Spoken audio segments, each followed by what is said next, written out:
Hi guys! Welcome back again. So for this video guys is mag-cooking outdoor na naman tayo. So yung lulutuin natin is tinulang isda sa bato. Ayan oh. So lalagyan ko po ito ng sili at sal. Fresh from the farm po talaga. So puntahan muna natin yung sili at sal. Tapos tayo na maglinis nito. Pagkatapos yan, so puntahan natin. Nandito po kasi sa aming dragon fruit farm. Ayan. So nandito lang guys, banda doon. So doon tayo mag-harvest. Samahan niyo ko. Hindi ba? Diba't sabi mo? Is parang I love cooking na po talaga. Kasi gusto ko na po talagang mag-vlog na mag-cooking. Is kaya ko na po mag-isa. Dahil tinuturuan po ako ni Nanay Gloria. Pag nandito siya. Ngayon, yung lulutuin natin ngayon is yung tinulang isda sa bato with very fresh organic na sili at sal dito sa farm. Yan, ang daming bunga. Malapit na po tayo mag-harvest niyan. Yan, dito guys. Wow! Yan. Yan. So mag-harvest na tayo. Ito na yung harvestin natin na sili at sal. Fresh from the farm po talaga. Diba? Yung kita nyo naman na kaka-harvest ko lang. Yan, yung iba marami pa pero maliit pa lang yan. Ayan, so guys, balik na tayo dun sa ating lutuan. Ito na yung sili at sal na harvest natin. Ayan, fresh na fresh po talaga yan. Ang dami kong harvest. Diba? Ayan. And so ngayon guys is magkuha muna tayo ng malunggay, no? Kasi yung tinula natin, lagyan po natin ng malunggay. Yan o, mag-harvest tayo. Kunti lang malunggay sa 2, 3 lang. Yan. Yan. Yung malunggay na ilalagay natin sa ating tinula. Ayan guys, very fresh and organic po talaga yung niluluto natin dito sa farm. Hindi ba? O ayan, so balik na tayo. So ngayon guys is linisan muna natin yung ating isda. Yan. Isda sa bato, fresh po talaga yan. Sabi ko sa inyo, fresh na fresh po talaga yan, no?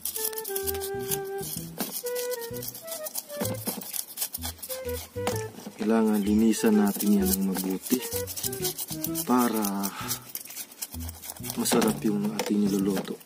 Kunin natin yung lamang loob.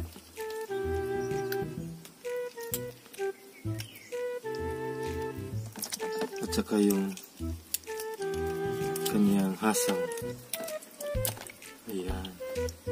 Shhh! Kasamang ka. Yung nama mo dahil ilaw. Yung aso po talaga guys is pag naluluto ako, nandito sa kiliran ko, nandito sa gilid, no?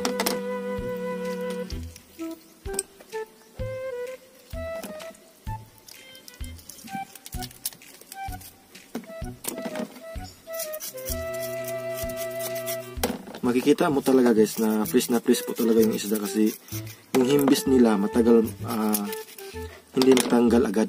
Yan po yung sign ng fresh na isda. Yung tips ko sa inyo is yung himbis. Pag malaglag yan, madali yan malaglag, is yan po yung isda na hindi siya fresh. Yan ito. ang tigas kunin yung himbis niya. No? Shhh! Awa mo diha, oy. Yan na. Ikakuanan ni, kaya ko nihatag sa inyong tinae. Wow. Mas masarap talaga yung tinula na isda sa bato. Kasi yung mga, pwede rin yung, masarap din yung tamarong. Tulingan, okay lang. Pero mas iba talaga yung isda sa bato, guys. Itong isda na to is, hindi ko alam kung anong pangalan, pero familiar ng katambak siguro. Pamangkin ng katambak na isda. Ayan guys, no? Very fresh. At saka yung ating mga ingredients is yung na-harvest ko na yung sili at sal, saka yung malunggay. Fresh from the farm po talaga. Yan po yung gusto ko pag i-vlog ko po yung pag-harvest ko, tapos paglagay ko sa isda, pagluto, para makita ng mga viewers na sundin nila ako na this talaga yung mga ginagawa kong luto. Diba guys? Yan. So sa mga nanonood dyan, thank you po sa panonood. Keep safe always po, and God bless. Yan, lapit tayo matapos magkuha ng mga lamang loob at saka yung himbis o yung hasang nila. Yan. Yan, so ready na. Yan. So hugasan natin ulit. Shhh, tawa mo gina. Kamurot na. Padakop ka mo.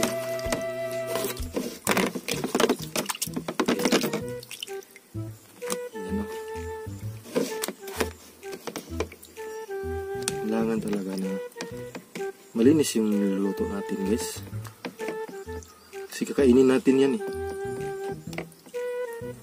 Yan, so ready na yung ating mga ingredients. So next gagawin natin itong mga lamas, yung sili at sal, saka itong malunggay. Yan. Tiin na natin ang pangalawa. Yan.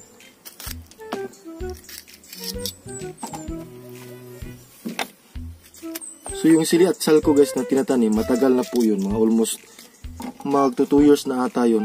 Simula ng pagtanim ko. Pero ngayon buhay pa rin. Saka palagi siyang ibigay ng mga bunga. Ang ganda, di ba?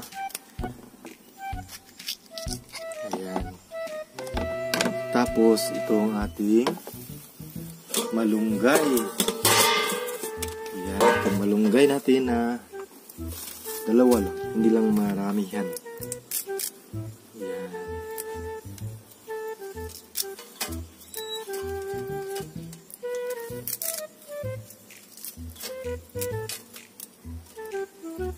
Alam nyo ba guys na simulang tinuturuan ako ni nanay magluto. I love it cooking na po talaga. Sa mga vlog ko, marami po akong ginagawang cooking na mga organic. Kung makikita nyo o nanonood kayo sa aking mga vlogs, is I love cooking po talaga. Ayan, so tayo.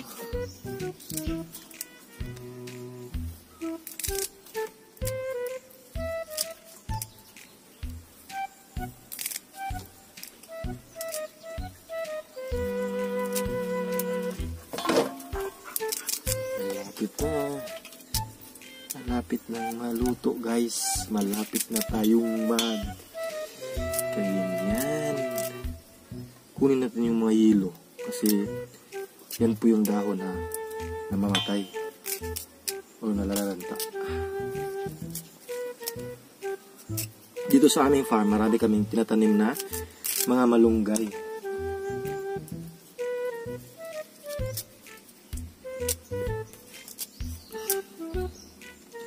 Ayan, so ready na yung ating mga ingredients guys. Kung nakita nyo. Yung ito pala yung lagyan pala natin ng sibuyas para sa mas masarap na pagluto. Masarap talaga guys pag yung sabaw nyo is may sibuyas. Malalanghap mo yung amoy ng sibuyas. Hindi ba guys? Diba't sabi mo guys. Hello guys, what's up guys? So welcome back guys. Ayan, so ready na yung ating mga ingredients. Ayan. Yung ating wow, ayan. So ngayon is itakang na natin yung ating isda. Ayan fresh na isda. Fresh na malunggay. Fresh na asili at sal, di ba? Wow.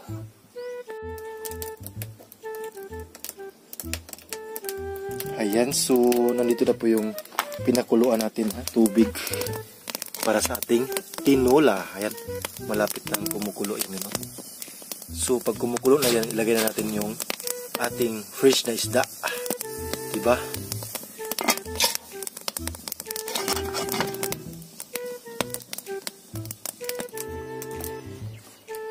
So, ayan guys, parang kumukulo na yung ating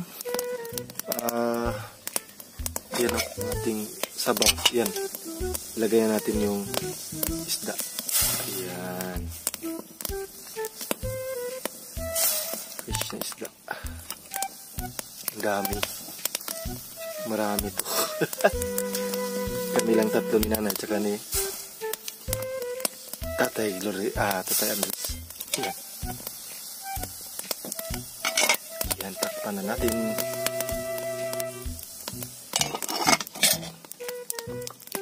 So, pag kumukulo na yan, i-update ko kayo. And so, ayan guys, parang kumukulo na yung isda natin. Ayan, so ilagay na natin dito yung ating mga ingredients. Yan, yan, wow. So, ilagay na natin yung ating mga lamas. Yan yung sibuyas at saka yung sili at sal. Yan. Wow, sarap na yan guys. Yan. So pag kumukulo na yan, ulit ilagay natin yung ating malunggay. Yung fresh na malunggay. Yan takpan natin ulit. Yan.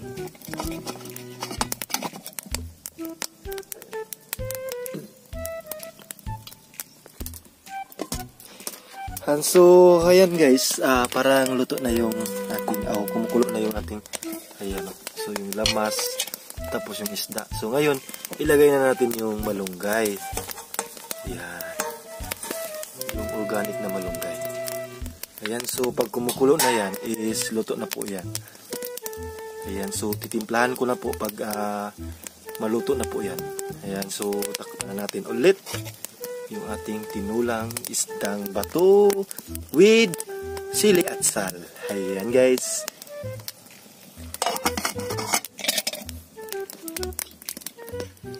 Ayan, so yan guys, parang luto na yung ating tinula. Ayan wow, fresh na fresh pa talaga. Tikman na natin.